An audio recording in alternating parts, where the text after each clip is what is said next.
with your KLEK 102.5 forecast. Mostly sunny today, high temperatures in the low 90s, a north wind at 10 miles per hour. Mostly clear overnight, near 70 with light winds. Low 90s again on Wednesday, mostly sunny. And Thursday, partly to mostly sunny, about 90 to 95. Don't forget to fill out the KLEK listener survey. You can win $102.50. The survey is on our website at www.klekfm.org. Your life, your music, we're KLEK 102.5 FM. From Feature Story News in London, I'm Ollie Barrett. Hundreds of people are missing, with many of them feared dead after a dam collapsed in southeast Laos. At least 60 people are dead after wildfires forced thousands of Greek residents and tourists to flee the area around Athens. North Korea appears to have started dismantling parts of a satellite launch site, and British ministers will get new powers to stop foreign takeovers of UK companies on national security grounds. It's 9:01.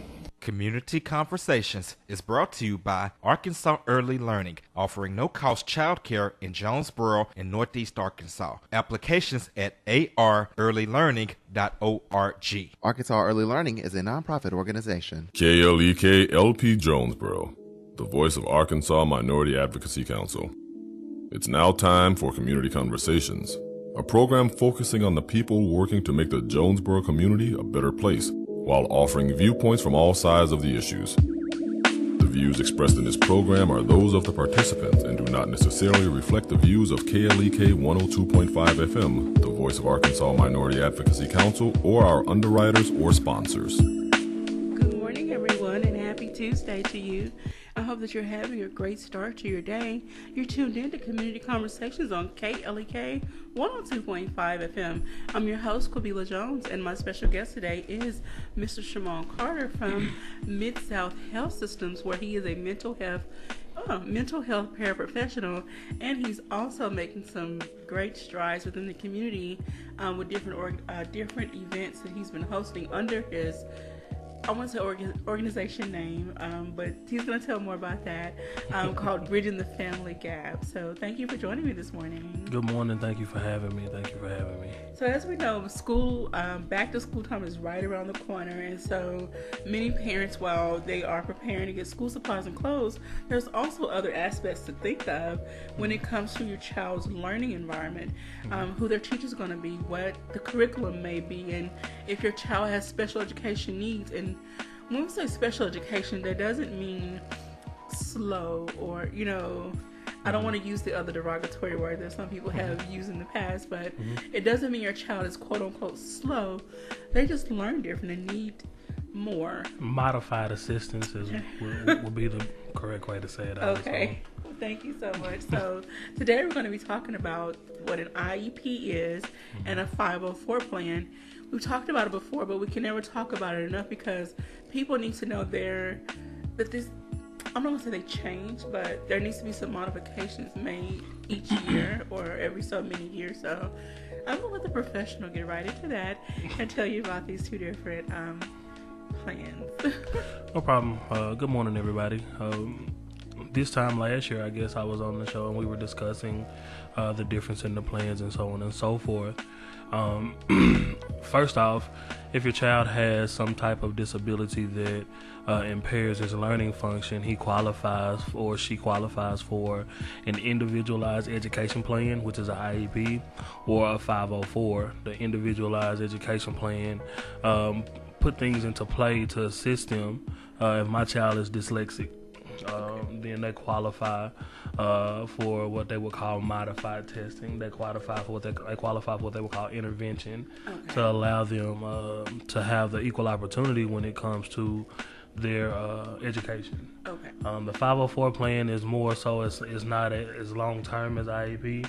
504, say I break my leg and I can't do et cetera, then the 504, it assists me in that particular aspect. Okay. But long term, IEP assists you in modified testing, reading help, whatever the case may be. Alrighty. Now during what fine. role do you particularly play Do you go into the schools and work with the teachers, or do you work with the parents? Well, here recently doing Medicaid transformation, a lot of things has changed. Okay. So I am strictly with the family, Okay. or the caregiver. So even though I may go into the school, I go as an advocate for the parent. Okay. So I'll talk to the caregivers, which the teachers and the principals and the therapists are considered caregivers as well. So it's all around with everybody, for to say the whole family that is considered family support. So I support everybody in this journey. Now, as you're working with the child and communicating with the parent, if you notice any changes in the child's learning environment, learning ability, do you try to alert the parent so that they can then have the discussion with the teacher or any other administrators to see, okay, what's the next step and how can we get the child the best help they need? Normally, it wouldn't be. It would be based on what the teachers tell me. Okay. In the past, I've had more communication with the youth, but like I said, in this new system, it's kind of like one of those things where I have to focus, like I said, on the family. Okay. So I'll work with, like say I go to the school and the teachers say, hey, he's sleeping all day. That's all he's doing. So at that point, I won't address the youth. I'll go to the family and say, hey, what's going on? What can we do to help him get more rest at night? And we just go from there. Like I said, it depends on the situation. Now, I found a website, and it's not an official website, but it's, I guess, one for educators or parents. Mm-hmm. It gives a little background information on IEP and the 504 plan. Mm-hmm. And so this section talks about the laws that apply to each one. Mm-hmm. From what I'm gathering, IEP is geared more towards individuals with disabilities. Mm-hmm. Now, before you or whoever can start an IEP plan, does a child have to be already declared with a disability? Mm-hmm. Okay. Oh yeah. Excuse me. Most of the time, the schools will, if they're having issues, the school will go ahead and put that into motion. Okay. Sometimes the parent has to go ahead and go up there and ask about it.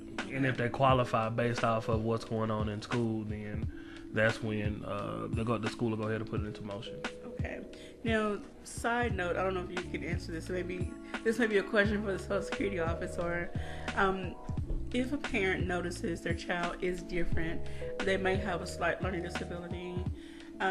We know from others who try to get assistance from, for disabilities, the process can be tedious and long. Mm-hmm. So how long does it take, though? Like, say, if a parent says or feels the child has a need, a special need, mm-hmm. and they apply for assistance, how long? It'll be just as long as it would, because you still have to go through all your doctor's visits. You still have to go through the chain of command. Just because they're children, they don't make an exception for it. Okay. All right. So it's best if parents can start noticing signs and symptoms early as possible, and then get the process started. And a lot of times, it won't be as simple as that. A lot of times it takes more than just a parent, because a lot of times parents they don't know nothing's wrong with my child, and so it takes an outside source to say, hey, something's going on. Okay. So we need to address it, and parents sometimes want to address it as soon as you tell them. They'll wait until things are in a critical situation or a crisis situation, and then they'll say, well, I never saw it. Okay. So parents can kind of do a disservice to their children. And it's not to say, again, that something's just totally wrong. The child just learns differently and needs more assistance, more specialized assistance, so they can be a very productive student, right? A successful student. Right. All right, so let's talk about who is eligible. We may have kind of covered that. Okay. A child who has one or more 13 specific disabilities. Mm-hmm. So I don't want you to put you on the spot, try to list all of them off the top of your head, but are there a few that you might could touch on? Man, off the top of my head, let's see. Let me see if I can pull this. Okay, here we go. Specific learning disability, which is SLD. Well, under this list, they list dyslexia, dysgraphia, dyscalculia. Yeah. Okay, these are some very. I was big gonna say I words. ain't the doctor. I can't pronounce that stuff. I just look at it and read it and act like I know what it means. Auditory processing disorder, nonverbal learning disability. Okay, it's not new, but it's a new concept. Can you explain that one? The nonverbal. You have a lot of kids that don't know how to communicate. Okay. And so not being able to respond or comprehend with following your guidelines is nonverbal. Okay.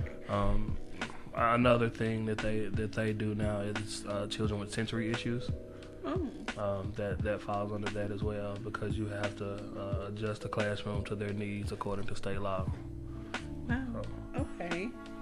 I'm also on this list. There's emotional disturbance. Children covered under the term emotional disturbance can have a number of mental disorders. They include anxiety disorder, schizophrenia, bipolar disorder, obsessive compulsive disorder, and depression. Wow. As well as schizoaffective disorder. Schizoaffective disorder is bipolar and schizophrenic. You're both of them. So, yeah, it all falls under that guideline that it does. Now, as a mental health paraprofessional, I got you. How do you go about, and I know you go through extensive training, but how do you go about recognizing whether this is simply a behavior issue or it really is a mental health issue? Well, it's not easy. Okay. It's not easy. It takes the professionals to be able to do extensive testing to kind of weed out what's behavior and what's actually mental illness. You have so many people who have played, like they had issues for so long that they can convince you that it's that, but it's not. It takes the professionals to weed it out. Okay. And again, parents, if you notice some signs with your children, please don't hesitate to at least try to get them evaluated. Worst case scenario, you don't get them evaluated. They really do have an issue, and then they go to school and they're not learning at their full potential, and they're not being a successful, productive student. And they're not getting the most out of what the school system has to offer for them. And I think the most hurtful thing is that it is not just that they're not learning, but if they're a distraction in the classroom, that means other students aren't learning, and so it becomes an issue all around. It's not just a one-person thing, When the teacher has to stop what she's doing to address an issue associated with this child, then that means it takes away from her time to be able to teach her children in that classroom. So, and that's how people like myself end up being involved. Because at that point, if they can't control them, then they get sent to an alternative learning environment. In our case here in Jonesboro would be Success. Okay. And when they go to Success, we had the conversation how I felt about that, I think, last time I was here. So. Okay. I know that we don't want to get to a point where we're separating children because of their abilities or disabilities. However, for the sake of a positive, effective learning environment, do you see somewhere down the line that could potentially happen, that if there are X number of students who have certain issues that may be disruptive to the class and just need that specialized, hands-on something, that eventually there will be special classes? And I'm trying to tread lightly on this topic because I don't want children to grow up with a stigma that something is wrong with them, that they can never be a normal functioning adult. But because I know where you're going with this, you will never be able to separate them unless they're going to an alternative learning school, because it's discrimination. Okay, thank you. Okay. I would definitely hate for a school teacher or anyone to be faced with a discrimination lawsuit when they're only trying to keep order in their classroom? I have a prime example for you. There's a child that I know, or that I read about. I don't know them. I read about. I think they're in Michigan, and this particular child had some issues. He may be autistic, I believe, and so his whole class graduated, but the school wouldn't allow him to graduate with the class because of his behavior. What? So it was an issue. It was an issue, and they knew they were wrong, but it was discrimination. Wow. Because he was in a public school, you have to conform to what he needs. You have to. That's what the IEP and the 504 is there for. By law, whatever state you're in, by law, you have to go by. You have to abide by. It's like a treatment plan. If we're going through a treatment plan, everybody got to be on the same page. So it's always a positive to know your laws, know where you're at, and that's one of the things, the unique things about our back to school badge. We have it's two of us who will be setting up in the room. It'll be individualized. Nobody will know what you're talking about. Okay. We'll shut the door, and you can sit down and you can consult with us about your child's education if he has issues, if he or she has issues in regards to their education, if they've had behavior issues, if they're transitioning back into public school from success or whatever it is. There's two of us there that'll be able to say, hey, this is what you need to do, and if you have any questions. And that's where, like I said, later on in the show, when we talk about bridging the family gap, that's where all that'll come into play at. Okay. And so I just want to just back up a little and just say that it is the parent's responsibility that once one of these plans come into play, stay on top of what's going on in the school. You know, we talk about this, and I say we as mostly everybody, we talk about the lack of participation of parents when it comes to their school, whatever school their child goes to. Right. And this is not directed to all parents. There are some parents who are very active, who are very present, but there are quite a few who are not. You don't see them until, well, you may not even see them at teachers' conference. You may only see them at kindergarten graduation or high school graduation, or if the child's behavior has gotten to a point where they're now sent to the principal's office and there's a disciplinary action about to take place. So we need to, parents, I'm speaking to the parents because I'm a parent, we need to change that as well. We need to start being more present in our children's life in school. And that's the key thing when it comes to children and transitioning into school. And your biggest issue starts in your pre-K kindergarten stages because in the majority of those classrooms, it's like all their kids let them play. And then parents, you know, and I think the biggest issue that I've come across with all of my parents is they act like their kid can't do no wrong. And that's one of those things where I'll tell you quick, hey, if mine's doing wrong, you know, let me take care of mine because I know what I'm going to do for mine. Okay. But discipline at home is where it starts at. Okay. Until you can discipline your child effectively and allow, like I said, I have a parent that feels like the whole school system is against them. And so I have to explain to them, hey, no, that's not the case. Wow. You know, these are professionals. That's why they're here. You know, but if you need me to, you know, light a fire under them because something needs to be done, then that's what I'm here for. But I'm not here for your amusement because you feel like your child is never wrong. Wow. When I sing a little Ray Ray jump from the top of the gym, you know, into the next classroom, you know, that's just one of those things.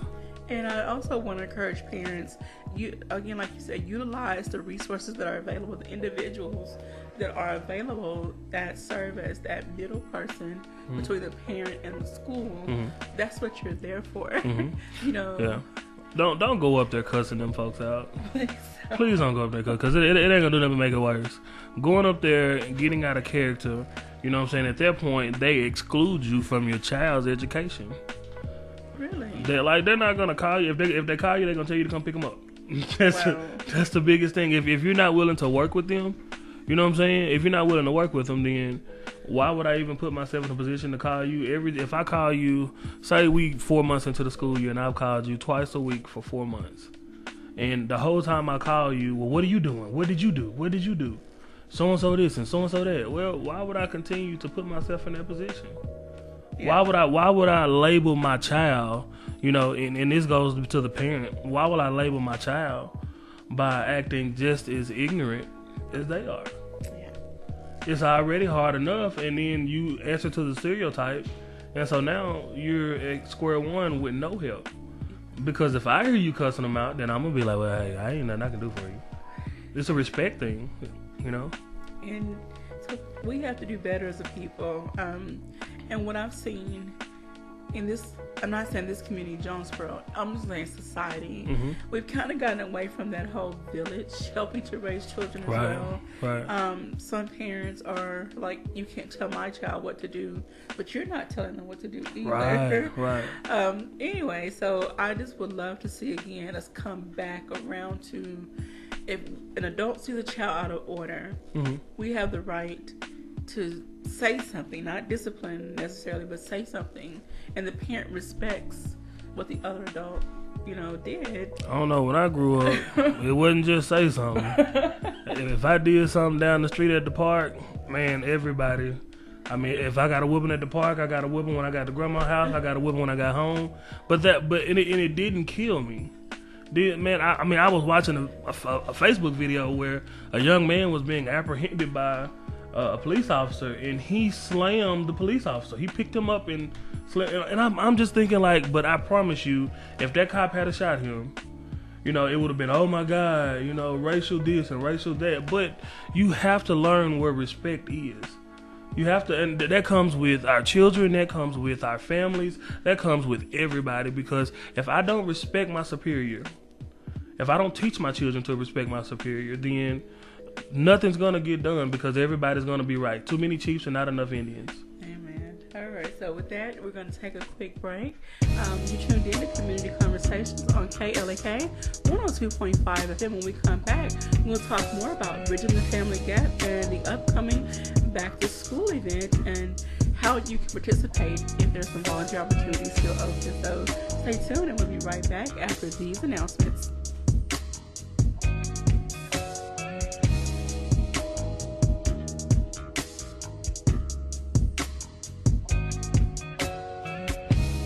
You're listening to Community Conversations on KLEK 102.5 FM. We'll be right back.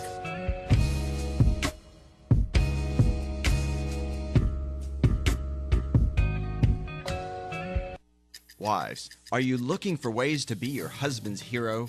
I'm Mark Merrill with today's Family Minute. While I can't give you superpowers, I can give you the power of insight regarding your spouse with 7 ways to be a hero to your husband. First, praise him in front of the kids. Say something like, "You should have seen your dad today. He was awesome." Second, engage in something he enjoys. Figure out what he's passionate about and join in, whether it's sports or exercise or cooking. Third, respect his decisions. This means trusting he has the ability to handle the situation well. Fourth, support him. Be the rock he can turn to no matter how hard life gets.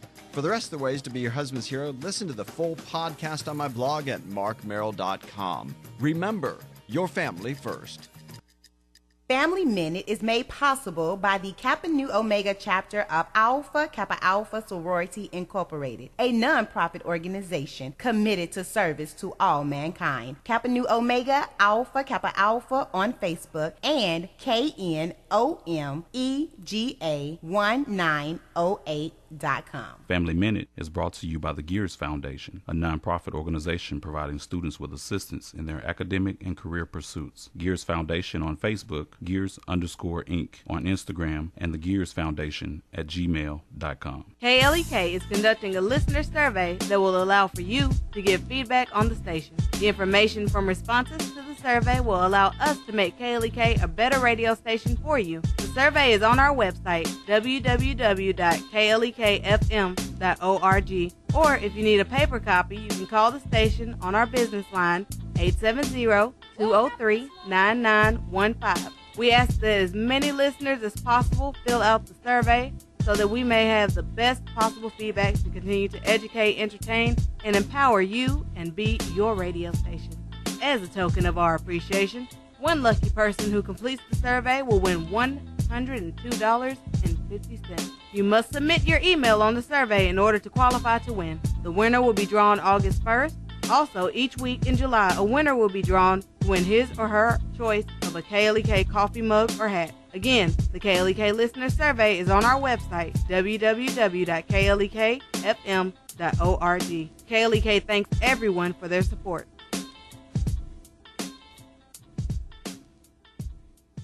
KLEK thanks CJ Pepper and the staff of Life Strategies Counseling Incorporated for helping people through hard times in life such as depression, family issues, stress, abuse, and more. They offer counseling and therapy for all ages, individuals, families, and groups. They are located at 1217 Stone Street. Phone number 1-866-972-1268 or online at lscihelp.com.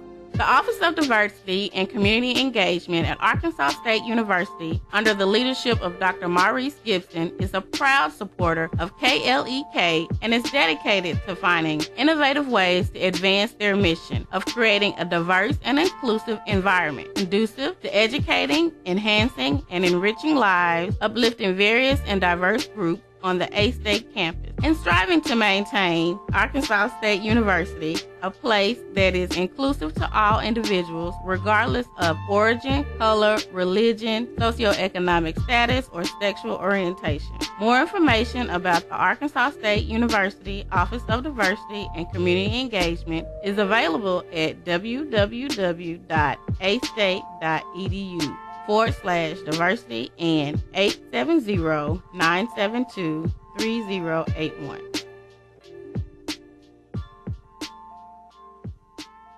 Hello, I'm Officer Victoria Evans. I have always had a desire to help others in need and to be an example and role model to young women by encouraging them to never give up on their dreams. My dream was to become a police officer and to serve my community. In 2016, that dream became a reality, and it is the most rewarding experience of my life. Now I want to let you know about the same opportunity. The Jonesboro Police Department will conduct testing every month for patrol officers. Applications are available online at jonesboropolice.com or at the Police Department, 1001 South Caraway Road. The Jonesboro Police Department offers a competitive salary, health, and retirement benefits, top-of-the-line training, and most importantly, the chance to make a difference in the Jonesboro community. Join me in making Jonesboro a better place. The Jonesboro Police Department is an equal opportunity employer, and women and minorities are especially encouraged to apply. More information is available at 870-935-5657. The Black Professionals Network of Jonesboro presents the Community Back to School Bash, Saturday, August 4th, 10 a.m. to 2 p.m. at the Parker Park Community Center, 1506 North Church Street in Jonesboro. Backpacks and school supplies for kids K-12 will be distributed. There will also be lunch provided, health screenings, and vendor booths. More information, blackprofessionalsnetwork@gmail.com or www.bpnjonesboro.org. And now back to Community Conversations on KLEK 102.5 FM. All right, welcome back to Community Conversations on KLEK 102.5 FM. I'm your host, Quabila Jones, with my special guest, Mr. Shamal Carter from Mid-South Health Systems, where he serves as a mental health paraprofessional. All right, so we're going to get back into our conversation. We're going to transition into Bridging the Family Gap, which is an organization or foundation. I'm going to let Mr. Shamal explain more about that because he's been doing a lot of work behind the scenes on this. And then also talk about his back to school event that is coming up in August. So let's start with Bridging the Family Gap. When you first came, when you started coming about a year or so ago, you were just doing some community events, mainly geared towards anti-bullying, because at that time that was the hot topic. And so then you kind of transitioned to incorporating many other topics that are beneficial to the community, and more so to the younger generation, but you do also include the adults. However, you have been working quietly behind the scenes, putting things here together, working with other organizations, and so now, I asked you back then, okay, are you going to make this a nonprofit and make this an official thing? And so here we are. So tell us more about where you are in the process. Well, about a year or so ago, I started working in a position with families and children.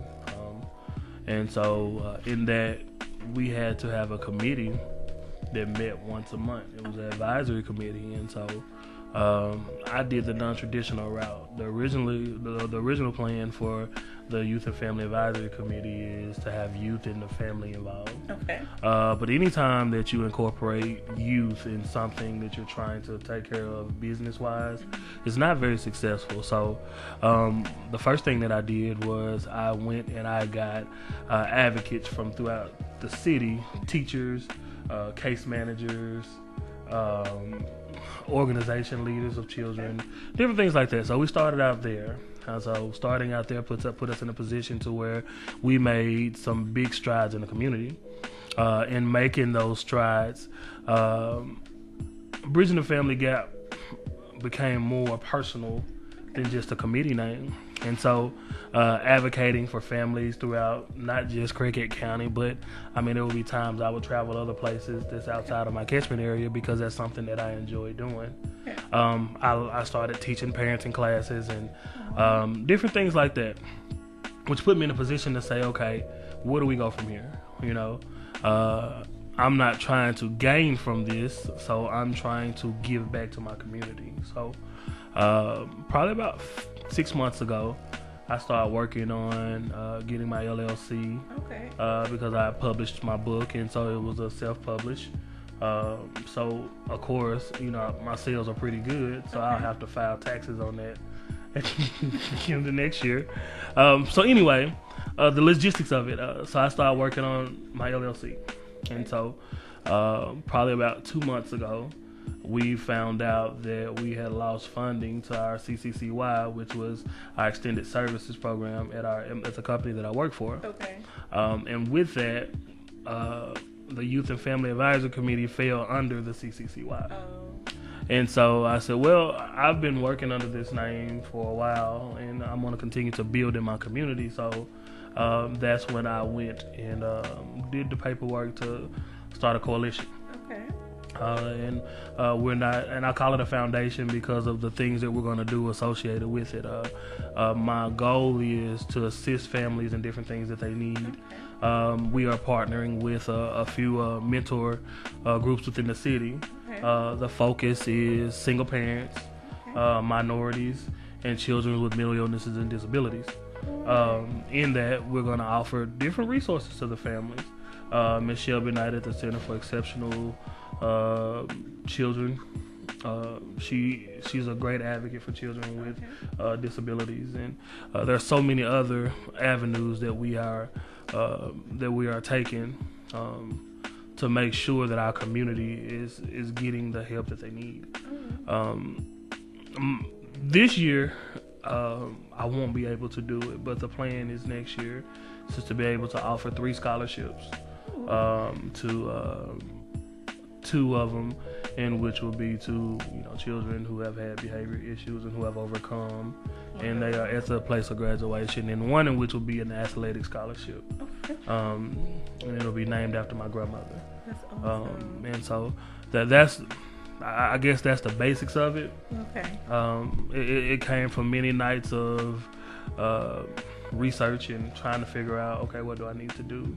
The plan is to go ahead and continue from the coalition and transition into a nonprofit. That is the plan. All right. Well, I will be stalking you and seeing how the process is going and trying to get some exclusive insights. But when everything finally comes together like you want it to, we'll have to do another interview to most definitely break it down, and so people can find out how they can really support your efforts. And I want to say this, there are a lot of organizations in the city, but there is enough room for everybody to grow, because there are different needs that need to be addressed, that need to be assisted. So this organization, I keep saying organization, foundation, will serve another demographic of the population here in the city. So I want to see everybody supporting every organization, because they all offer something different. Mr. Shamal has the experience in extensive training in the mental health field, so he knows how to reach those children, talk to those families, and also bridge that gap between the teachers and the families and everyone else involved. So please stay tuned, more to come, and I'm going to be rallying for support for you. I think the most unique thing about this is I didn't go around soliciting to do so. Okay. The foundation is funded completely by my book sales. All of my book sales is what's put us in the position that we're in now. That's amazing. When I release my next book, same way that'll go toward my scholarships and so on and so forth. That is absolutely amazing. So anyone out there that would love to support this initiative, get your hands on one of those books and get an inspirational story in the process. All right, so Bridging the Family Gap Foundation coming soon, nonprofit. We're going to speak it into existence. Yes, ma'am. Yes, ma'am. All right, so let's move on into talking about your back to school event that's going to be taking place August 11th, and it's going to be at Allen Park. I'm sorry, I'm not familiar on the times. It's from 12 to 5 p.m. 12 to 5 p.m. And as Shamal mentioned earlier, there will be some private, individualized sessions available with him and another professional. But what else will be taking place during this back to school event? We'll have a resource fair on the inside. Okay. The resource fair will consist of religious organizations, state organizations, anything affiliated with the state, and private organizations as well. Okay. We have a lot of people who have gone private practice now under new Medicaid transformation. So a friend of mine, she'll be setting up her a booth with her counseling agency name on it, as well as Fullness of Joy they're going to set up. Okay. It's a resource fair on the inside. We're going to be feeding. They're going to have backpacks. Backpacks are first come, first serve. Okay. I'll be there from 12 until 5. So about 15 minutes max is what I can give each family in regards to talking about their child's education and the transitioning phase and how we can help. And then on the outside, we'll have Spacewalk will set up bounce houses. The city will turn on the water. The water out there. You have the park. We have the entire facility, so families can come out and enjoy and be positive and do the things, and get help. It's not your average backpack drive. Okay. It's not your average back to school bash. One of my focuses this year is, have you ever thought about how much money it takes to send a kid off to college? And so the majority of the people in the city focus directly on K through 12. One thing that we're doing uniquely different this year, because one of my board members she has a son going off to college. And so she's been looking for scholarships and so on and so forth. And man, I said, you know what? I feel like we can help them as well, because I think college kids have more stress. If they had the toiletries and different things that they needed, it would be less stress on them. So we're going to put together some baskets. We're going to offer some book scholarships. We're going to even give them, if they want to sit down with us and converse with us about the transitioning phase. We even going to have some ministers available if some of the families would like prayer. That's going to be available for them as well. If that's the Saturday before school starts, so everybody want that prayer before school starts. Okay, so the public school starts the 13th. Okay, so alrighty, that's awesome. I'm just like in awe. Like, we've seen back to school bashes in the past, or back to school backpack give outs, and this is not to downplay what they've done, because they have served their purpose, but I'm loving seeing the new directions that you're offering more. And I know there are others around the city on different days. There are different churches and other groups who are doing their own. However, with all those others, I'm just seeing a transition in elevation. Mm-hmm. It's not just come get a backpack, come get a hot dog, and then we send you on your way. Right. You're actually engaging with the community members, the children, the parents, and you're offering them something fun to do as well. It's not like, it is an event for the day that people can come out and enjoy that 4-hour time span. And then they get to meet other community members. They get to fellowship and meet people they've never met before, right? Which will then create more networking opportunities. Most definitely. That's my plan. I mean, for one, that's my plan. Now, I love Mid-South. I've worked for Mid-South for a number of years now. I do understand that we can't help everybody. I understand that we have other counseling agencies within the city. And I do understand that if I give you the opportunity, then some of these private practices may benefit because you may feel more personable with somebody in a private practice. You may feel as if I can relate and communicate with somebody like that. And so it puts me out there to say, hey, you come on, let's go family, let's go life strategies, let's go, unique path of counseling, everybody, let's go, let's give these, our community depends on us. Yes. And if we're not mentally stable, then how can we offer anything? We talk about we need to end, this the violence that we have in our city, but nobody sits down to work with these children at the younger age. Nobody. I mean, it's a competition to everybody, and to me, it's not a competition. To me, it's about building my community.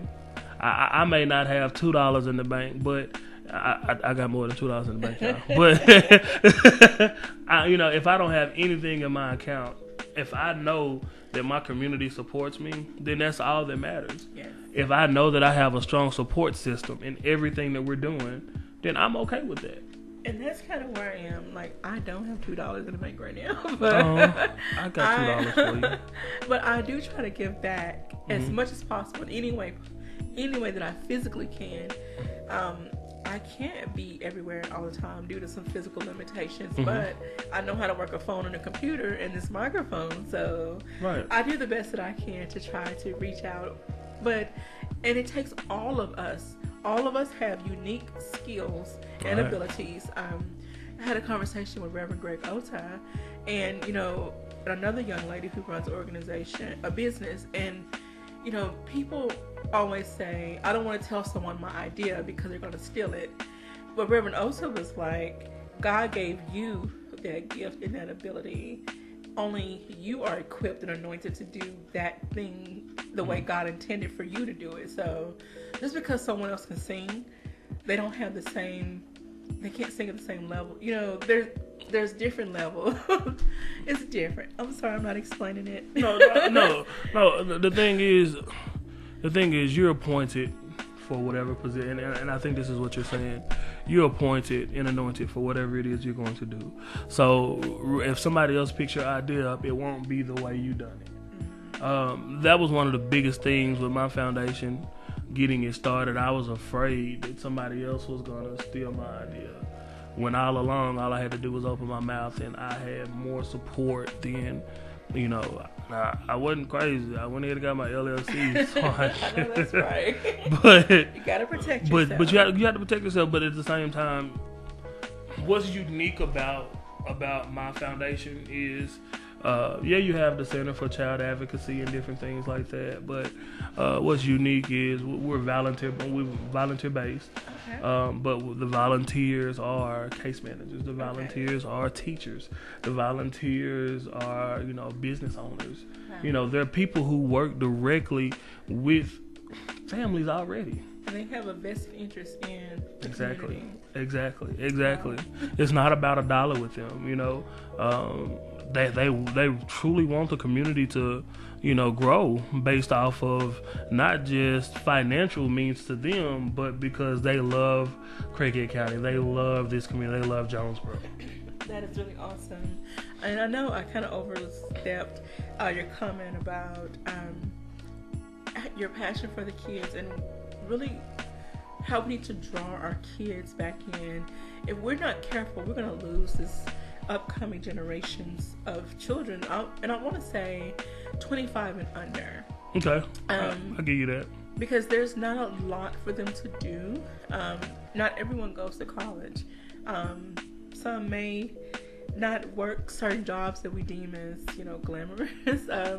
But then there's not a lot of social activities for them to get involved in, not a lot of community engagement for them to get involved in, because we often push them to the side as if they're young, they don't understand, they don't know. And that pushes, if you keep pushing them, well, they're going to find their own things to do. Let me ask you a question. When you were 25 and under, what did you do? What was I doing? Well, if it's okay. Oh, okay. I was working at Paces. Well, I was in transition from a retail job to working at a nonprofit agency. But I was a parent. Not sadly, I was a parent, so I kind of was pushed into being a little bit more mature than I probably would have been if I didn't have a child. So I asked you that question because the only thing that's changed is this generation. Growing up, like for I got an example for you. There's a kid who feels like he has to go do something every day. Mom, I want to go swimming. Mom, I want to go to the movies. Mom, I want to go skating. When we were growing up, that wasn't the case. That wasn't the case at all. You went outside and played. You made mud pies. You know what I'm saying? You played tag. You played, those are the things you did. As you got older, you may have went to a friend's house. And no, we're not pushing college on everybody. There's vocational things. There's truck driving. There's a broad range of things that I tell people every day, hey, you don't have to go to college. Yeah.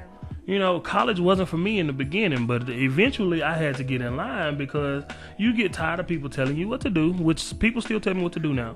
But you get tired of people telling you what to do. Yeah. You get tired of, the stereotype that comes along with not having that education. Yeah. And you want more. I mean, a truck driver makes great money. Truck driver, at least $1,000 a week. I mean, they keep us functioning. Think of all the stuff you have in your house. A truck driver delivered it to the store that you bought it from. So think about it from that perspective. Someone has to do the job. Right. Welders are making $100,000 a year. What? I mean, like they're welding on the oil rigs and stuff like that. I mean, they're making crazy money. Crazy money. Get a job, stick with the job. I started in Mid-South, and it don't matter what I make now, but I started in Mid-South making $8 an hour. And I had to stick it out. I didn't like it at first. I hated it at first because I felt like I was put in a box. Wow. But God had a plan for me. It was something more for me. But the thing that we do is we get frustrated and we get impatient and we get out of line. We get in a place where we want more, but we're not willing to do what it takes to get more. And so this generation now is what I call a microwave society, where they want it right now. They want $1 million, but they're not willing to work the principle to get $1 million. Okay. They want the brand new house, but they're not willing to build their credit to go get a new house. They want the new cars, but they want to do what they want to do to get the new cars. Okay. And then when they end up in jail for doing what they want to do, they're going to blame our society because we didn't lay it out on a silver platform. All right, so it goes both ways. They have to be willing to accept the help that we give them, and we have to be willing to reach out to them when we see them in need. All right, we're going to take a quick break. I want to give a shout out to Minister Brian Carter. He says, "My son looking good, proud of you." Thank you, Minister Carter, for reaching out and watching our video. Thank you to everyone that's tuned in. We're going to take a quick break. When we come back, we're going to wrap up our discussion. Please don't go anywhere. We'll be back after these announcements. You're listening to Community Conversations on KLEK 102.5 FM. We'll be right back.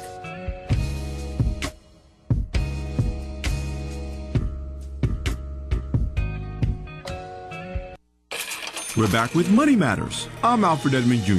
Conflicts over money are a leading cause of relationship strife. It is no secret that divorces themselves can also be very costly. So couples who want to live happily and wealthily ever after need to practice financial fidelity, which means being open, honest, and faithful when it comes to handling money. Are you or your sweetheart guilty of financial infidelity? Here are some signs. You hide or lie about your financial history. You refuse to commit to a budget or constantly disregard and violate the spending plan you've agreed to as a couple. You shop behind your spouse's back. You secretly borrow money from parents, relatives, or others, or open secret credit card accounts so you can spend money without your partner noticing. You intercept the mail to hide credit card bills and other evidence of spending before your partner sees them. If you are cheating on your spouse financially, stop, because you're likely putting both your marriage and your financial health at risk. I'm Alfred Edmond Jr. for Money Matters, a product of American Urban Radio Networks. Money Matters is made possible by the Jonesboro Alumni Chapter of Delta Sigma Theta Sorority Incorporated, a nonprofit organization dedicated to uncompromising commitment to communities, service, leadership, empowerment. www.jonesboroalumnidst.org. Money Matters is brought to you by Bancorp South, offering checking, savings, loans, credit cards, and wealth management. 5 locations in Jonesboro to serve you. www.bancorpsouth.com or 870-972-9800. Money Matters is brought to you by the Gears Foundation, a nonprofit organization providing students with assistance in their academic and career pursuits. Gears Foundation on Facebook, Gears_Inc. on Instagram, and the Gears Foundation at gmail.com. Meineke of Jonesboro is now Starks Auto Service, a full-service auto repair and vehicle maintenance center, offering engine and transmission repair, brake service, tires, oil changes, and more, performed by ASE certified mechanics. Starks Auto Service, 2813 South Caraway Road in Jonesboro, 870-204-7112. Starks Auto Service, Jonesboro.com. The Mu Omicron Lambda chapter of Alpha Phi Alpha Fraternity Incorporated was established on January 1st, 1977, originally serving Blytheville, Arkansas, and now serving Jonesboro, Blytheville, Osceola, Marion, and West Memphis, Arkansas. Today, the chapter continues to make an impact by focusing on Alpha's national community outreach initiatives such as My Brother's Keeper, A Voteless People is a Hopeless People, Go to High School, Go to College, Project Alpha, Boy Scouts, and the March of Dimes. The Mu Omicron Lambda chapter of Alpha Phi Alpha Fraternity Incorporated is committed to Alpha's mission of developing leaders, promoting brotherhood and academic excellence, while providing service and advocacy to the community. More information about the Mu Omicron Lambda chapter of Alpha Phi Alpha Fraternity Incorporated is available at MOL Alphas on Facebook or via email at molalphas@gmail.com. The McDaniel Law Firm, 400 South Main Street in Jonesboro, is a firm believer in justice and equality for the minority community. The McDaniel Law Firm has fought for our rights for over 44 years. The McDaniel Law Firm offers legal help for wrongful death as well as trucking and automobile accidents. Bobby and Brett McDaniel are available for a free consultation at 870-336-4747 or at www.mcdaniellawyers.com. The Epic Center, located at 1899 Hasbrook Road, County Road 333, is Jonesboro's newest venue for entertainment for the entire family. They offer an auditorium with theater-style seating for up to 1,100 guests, a large stage, professional lighting and sound, dressing rooms, concessions, and more. Available for weddings, concerts, pageants, birthday parties, showers, and more. Booking and other information is available at Epic Center Jonesboro on Facebook, epiccenterjonesboro.com, and at 870-530-5841. House of Details, located at 3217 Herb Street, Suite C, is a proud supporter of KLEK, offering detailing on any type of vehicle: waxing, clear coat protection, basic wash, hand wash, shampoo, interior cleaning, buffering, headlight restoration, pickup, delivery, and more. With a motto of, anything mean, we can clean. Details available via Quentin Bogard at 870-273-5187. House of Details on Facebook and houseofdetailsjonesboro.com.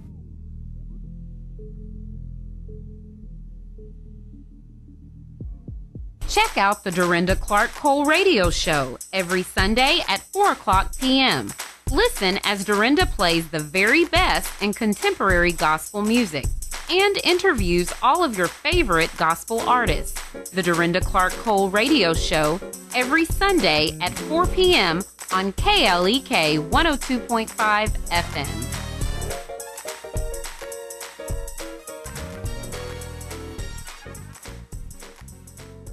This portion of KLEK programming can be made possible by your business. Your support will help in educating, entertaining, and empowering the community by supporting local talent, serving the community you love, and providing information on issues you care about from a different perspective. Call 870-203-9951 or visit klekfm.org to learn how we can help connect you more with the community, or visit us at 1411 Franklin Street. KLEK 102.5 Jonesboro, educating, entertaining, and empowering the community.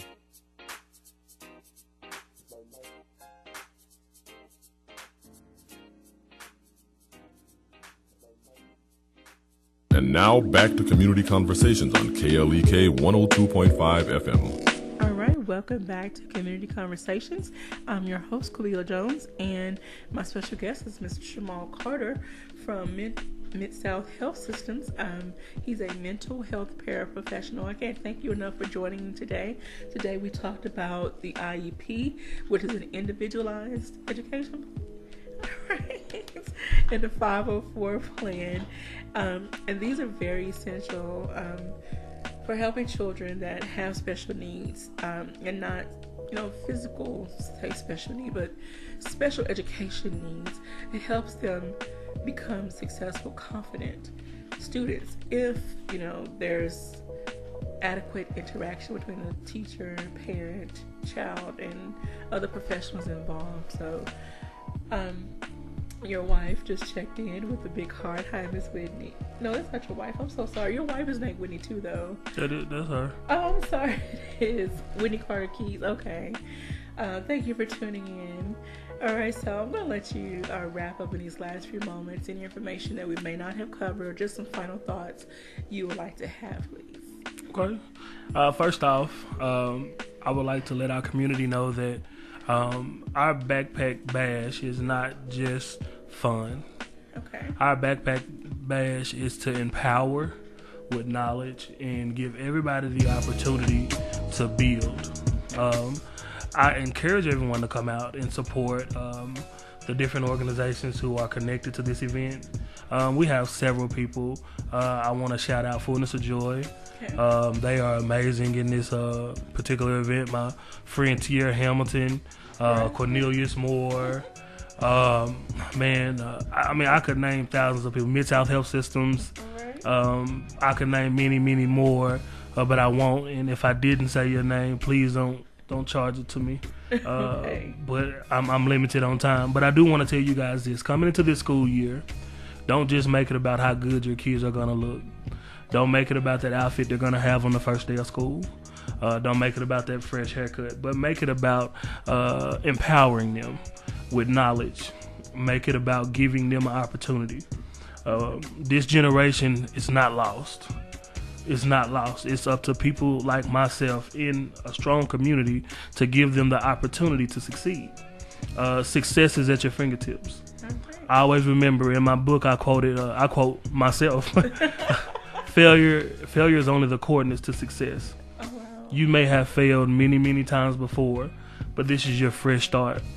My aunt texted me the other day and she told me, she said, "Nephew, you overextend yourself."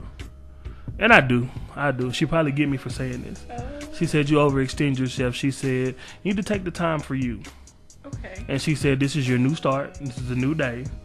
Hit it head on and do what's best for you."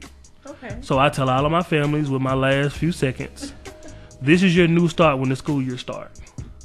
Whatever happened last year or the years previous to that, that's in the past. Make this your new start. Make it count.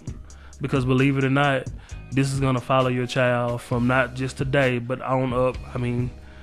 Until I made a different name for myself, people still, "Hey, wasn't you that little boy?" No, that wasn't me. That was somebody else. That's why they call me Shamal, y'all. But that's all I have. Be encouraged, guys, and continue to fight the good fight. Please support. Go to my Facebook page, Bridging the Family Gap, Shamal C. Carter, LLC. Like it, I'll post events, and I appreciate you guys once again for all of your support in the community. All right. Thank you for tuning in to Community Conversations. Everybody have a great day. Thank you for listening to Community Conversations on KLEK 102.5 FM, a program focusing on the people working to make the Jonesboro community a better place while offering viewpoints from all sides of the issues. The views expressed in this program are